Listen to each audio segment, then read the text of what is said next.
Assalamualaikum warahmatullahi wabarakatuh. Jangan lupa bahagia ya. Bagaimana kabar kalian? Ibu harap dalam keadaan sehat walafiat dan selalu dalam lindungan Sang Maha Pencipta. Amin. Oh iya, jangan lupa tetap patuhi protokol kesehatan dan jaga kesehatan kalian ya. Baik, meskipun kita tidak bisa bertemu secara langsung, namun saya harap tidak mengurangi semangat kalian untuk menuntut ilmu ya. Semangat! Baik, Ibu akan memulai pelajaran pada hari ini mengenai teks laporan hasil observasi. Tapi, sebelum kita tertuju pada materi inti, Ibu akan bertanya dulu kepada kalian. Pernahkah kalian melakukan kegiatan observasi? Dan pernahkah kalian membuat laporan hasil pengamatan atau observasi? Dan hal apa saja yang kalian cantumkan dalam kegiatan observasi?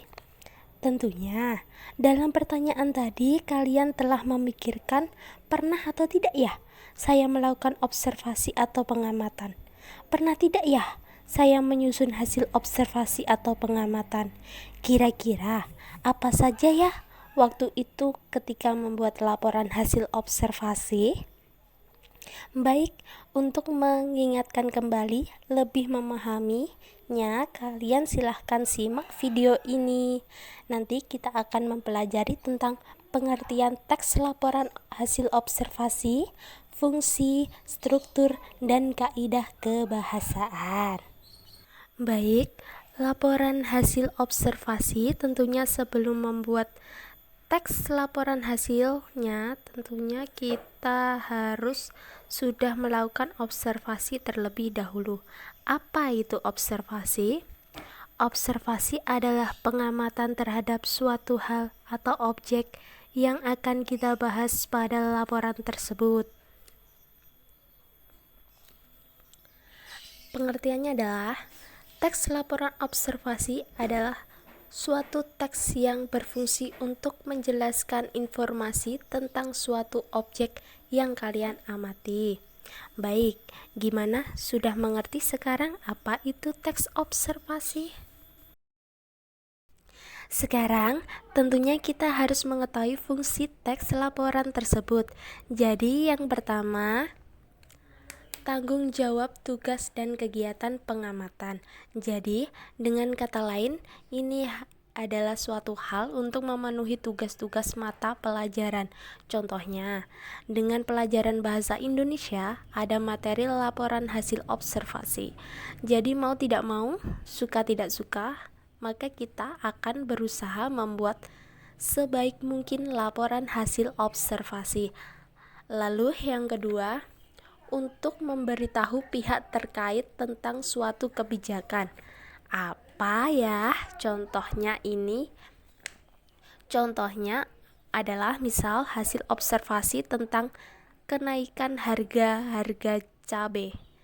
Misalnya, jadi ketika telah melakukan observasi atau pengamatan terhadap kenaikan hasil cabai, setelah dipublikasikan ini juga dapat berfungsi untuk memberitahukan pihak-pihak terkait dalam menentukan kebijakan. Lalu, yang ketiga adalah alat pendokumentasian suatu objek atau kegiatan.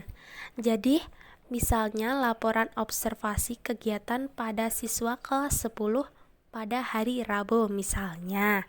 Jadi, hasil observasi tersebut bisa digunakan sebagai dokumentasi objek tersebut atau kegiatan tersebut.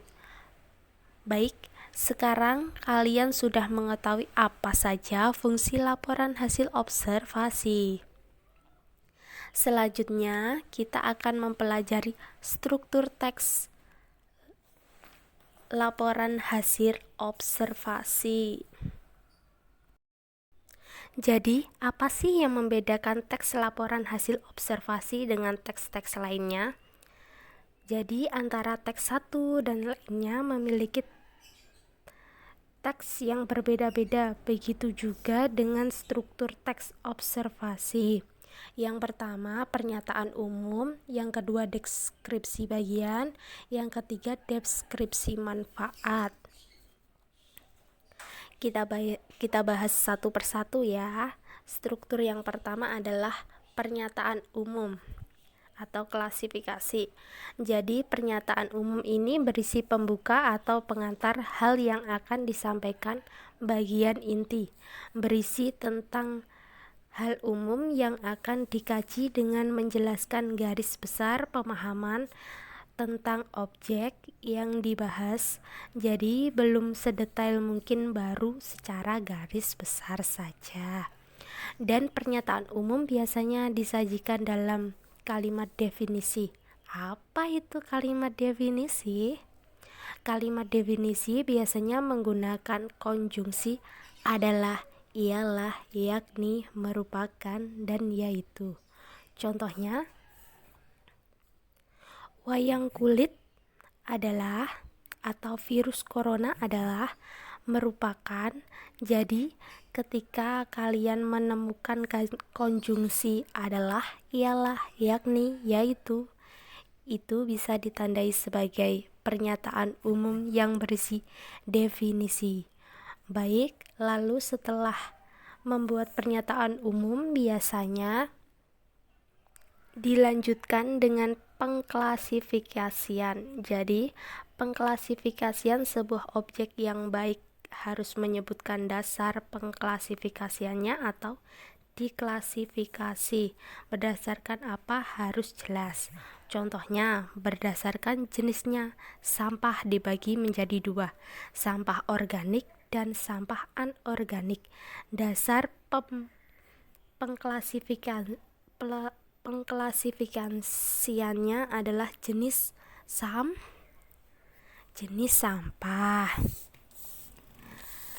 Seperti itu harus jelas. Diklasifikasiannya berdasarkan apa? Baik itu hal-hal yang dibahas dalam pernyataan umum.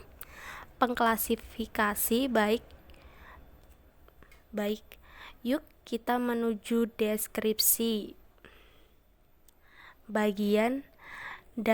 Jadi deskripsi bagian menjelaskan detail mengenai objek yang akan dibahas atau objek yang telah diklasifikasikan.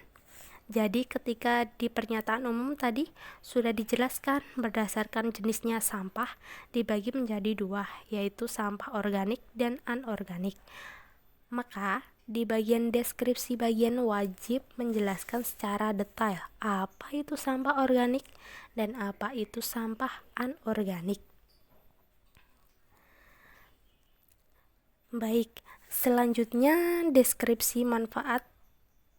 Jadi deskripsi manfaat berisi penjelasan manfaat atau fungsi dari objek pembahasan.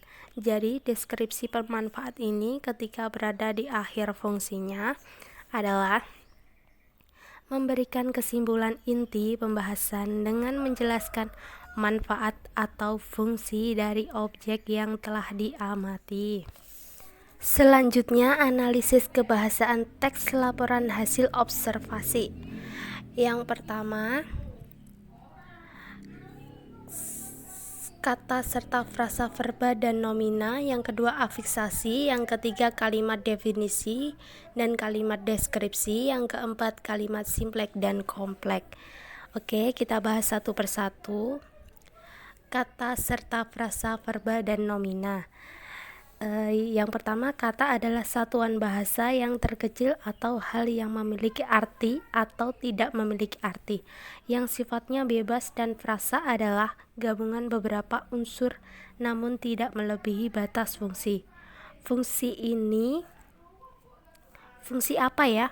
Fungsi subjekkah atau predikatkah atau keterangan? Misalnya, kata kerja itu memiliki arti, sedangkan frasa bisa jadi sedang bekerja. Itu kan tidak melebihi satu fungsi, tetapi ada memiliki beberapa unsur dan kata. Sedang ada kata bekerja.